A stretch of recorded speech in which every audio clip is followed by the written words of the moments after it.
In the Arctic, it's possible to explore an ice cave with thousands of tons of its frozen glass melting above one's head. It's as breathtakingly beautiful as it is hauntingly terrifying. At UMBC's Imaging Research Center, along with the NSF Institute for Harnessing Data and Model Revolution in the Polar Regions, or iHARP, artists and scientists have created an immersive ice cave in a 3D installation. An arc of monitors displays the cave filled with particle data, including carbon, dust, melting ice, and rising waters. NASA's satellite data are driving some of the animations in the cave, while users' own breath activate others. We know that much of Greenland's coast is made of ice, and therefore when it melts, the island shrinks. However, researchers at iHARP are studying inland regions that are newly absorbing rising sea levels beneath the Earth. Hundreds of these lakes are forming and expanding within the inner island region, shrinking the landmass. From a human perspective, Greenland is sinking. The data also drives the voice of artist and poet Jessica Kleeman, whose poetry is channeled by the ancient god of the northern wind, Boreas. Jessica herself was born in northwest Greenland, and although the animated letters of her poem blow wildly, we hear her reciting her poem in her indigenous tongue, Kalea Lisut. The data affecting these animations use differentiation patterns so that the chaotic behavior of the data never interacts in a predictable pattern. For instance, some data reads global temperature from 1880 to the present, while CO2 is read from 1958. So the patterns interact a bit like the unpredictability of the weather itself.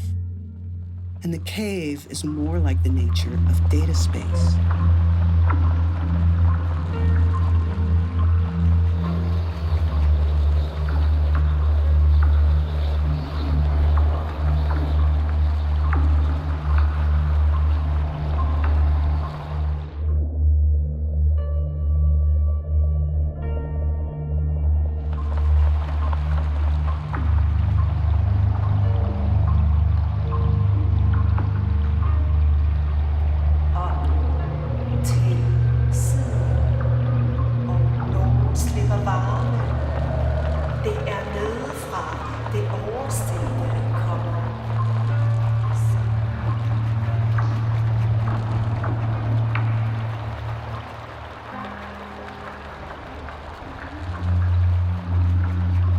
On occasion, when the data points reach an apex, when the various particles are at their most dense, and Greenland lakes become deep and wide, at that random moment, the data space will trigger a more dramatic event, where an ice sheet falls from the cave and the sublime cave shatters into a cryospheric ruin. In front of the wall of monitors is a round white table with a relief on the surface.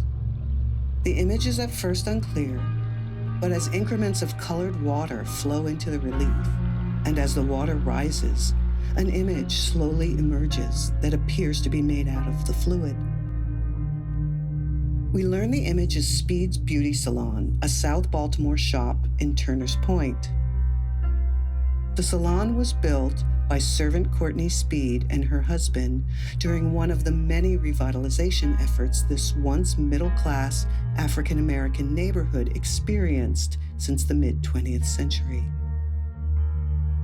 But today, servant wears knee-high rubber boots to mitigate the flooding in her shop. This accelerating water flow is the result of landfills, political neglect, and now compounded by global sea level rise events that are causing seawater to surge in this Chesapeake Bay community. And the water being a problem here in Turner Station.